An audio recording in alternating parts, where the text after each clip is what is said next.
So every week I plan on giving you NFL power rankings, which I'll come to each week based off of a number of factors. Record will be a part of it, strength of schedule will be a part of it, quality of victories will be a part of it. Frankly, quality of losses or lack of quality of losses will be a part of it as well. Team momentum, all of those things will uh, come into the mix and be a part of the evaluation. So we're 2 weeks into the NFL season now. We're heading towards week number 3. I've put my NFL power rankings after week 2 in the description box down below, ranking all the teams from 1 to 32.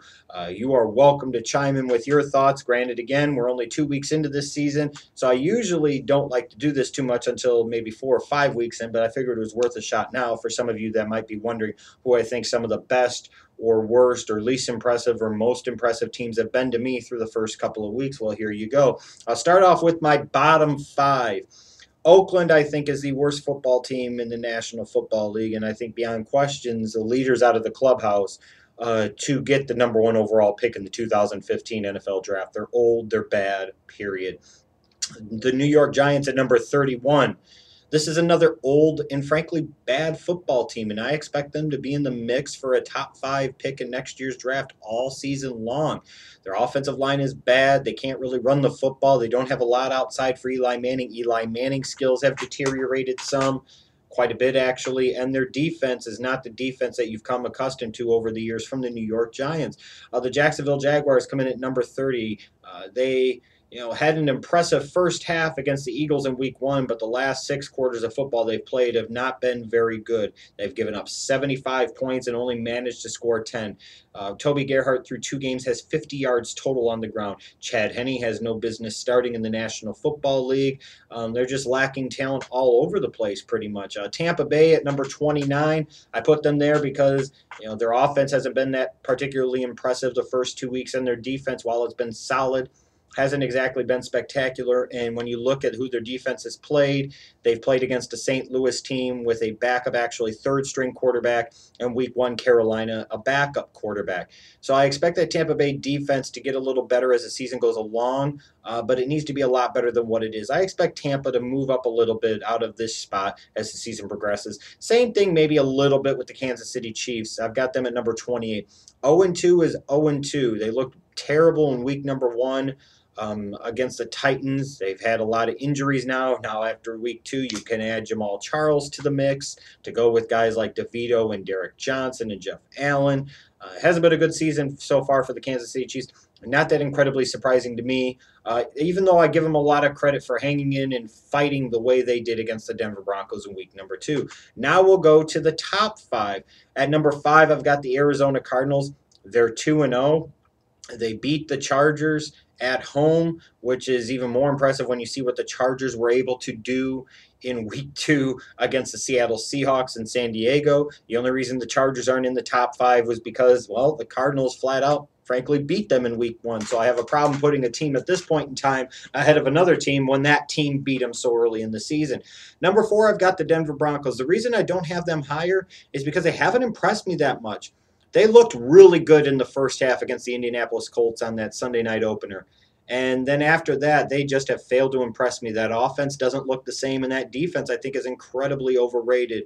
And you could sit there and say, well, they didn't play that bad against the Chiefs. That's a Chiefs offense with Alex Smith at quarterback, no Jamal Charles, and nothing at wide receiver whatsoever.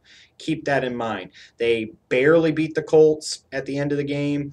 They barely held on to beat the Kansas City Chiefs. The Denver Broncos, yes, are 2-0, but it is not a quality 2-0, and I almost put them lower on the rankings, except for the fact, again, that they were indeed 2-0. Number 3, the Buffalo Bills. I like the style of football that they play. They're good on defense. They can play the run. They can rush opposing quarterbacks. They're solid in the secondary, not great, but solid. They run the ball well. E.J. Manuel right now is playing solid football. He's not making a bunch of mistakes. He's managing the game well. This is a type of team that could stay in the mix all year long. And at this point in time, you look at it, they beat the Bears on the road in week number 1, a victory that looks a little more impressive now. and then dominated a Dolphins team that beat the Patriots handily in the second half of week number 1. They handled them in week number 2 convincingly and dominated them pretty much throughout the game. Number 2, the Cincinnati Bengals. This is the best team of football that nobody's talking about. Flat out, they beat the Ravens in week 1, and then they owned the Falcons in some ways in week number 2. The Bengals are 2-0. They're handling their business, and nobody is talking about them. Number 1 to me right now, though, is the Carolina Panthers. I mean, they have to be. They won in impressive fashion in week 1 with their backup quarterback, and then won in even more impressive fashion, more dominant fashion in week number 2 against a good Lions team with a high-powered offense, and they shut them down, forced them to turn the ball over several times, forced them to look like the Lions of old. The Carolina Panthers defense looks studly. Now you've got Cam Newton back in the fold. This Carolina Panthers team looks like they could be legit again in this year. Now let's look at these rankings and some of the teams that I think could rise as the season progresses. Washington Redskins, I've got them at 26. Because, yeah, while they did win in dominant fashion in week 2, it was against the Jacksonville Jaguars. Let's keep that in mind. But this could be an instance of clear addition by subtraction with RG3 going out with a dislocated ankle for an extended period of time. Maybe they'll be better off with Kirk Cousins. I see the needle pointing upwards a little bit for the Washington Redskins because, in general, through the first 2 weeks, while their defense hasn't played against great offenses, their defense has looked really good, and they really got after Chad Henne on Sunday. The New Orleans Saints is a team that I expect to rise as well. They're 0-2, but they've lost both of their games to the Browns and Falcons in last-second fashion. As a result, I think they might be able to straighten out their defense at least a little bit. They still have Drew Brees in that multifaceted, high-power offense. I guess it's a team that you'll see climb up the power rankings as the week goes along. And you could say the same thing about the St. Louis Rams. If that defense gets better, if they decide on a quarterback and they stay with them, the Rams right now, they're 1-1. Yeah, they beat Tampa Bay, but a win, again, is still a win. They're another team that could rise up the rankings as the season goes along. Some teams that could fall, Houston. Yes, they're 2-0, but they beat the Redskins in the opening week, and then they beat Oakland.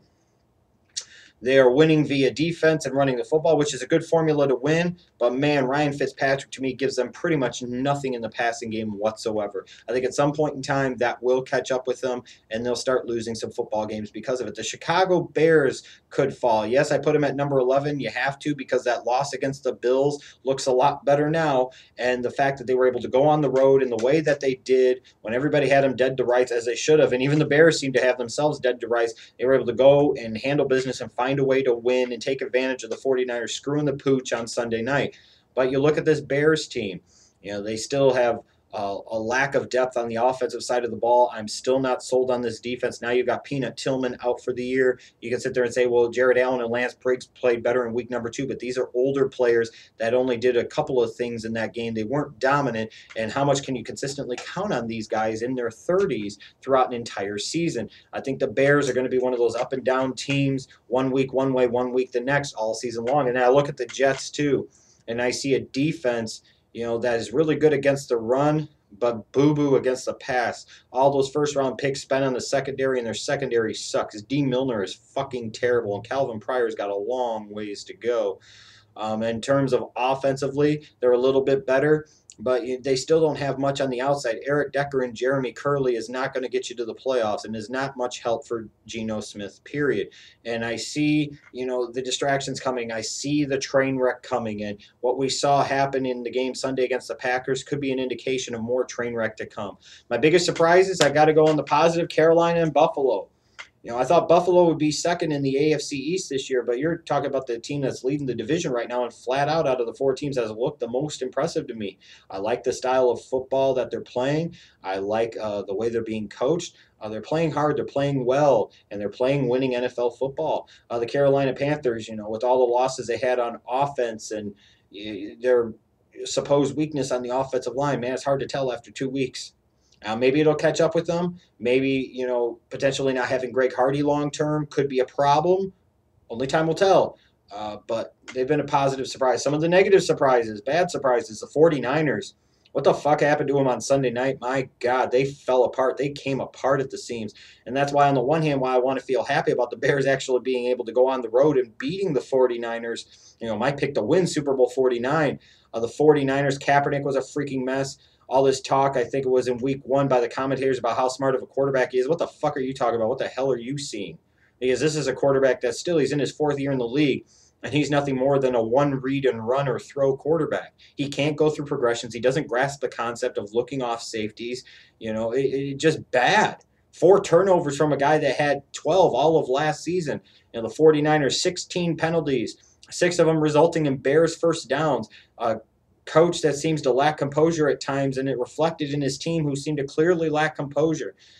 Even beating the Cowboys in week number 1 the way that they did, they fell asleep in the second half, and it caught up with them in week 2.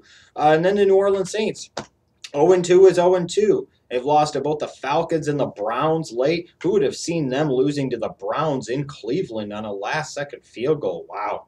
Some big surprises, as you expect every year with the NFL. Just when we think we know exactly what's going to happen, we find out we don't know nearly what we think we know.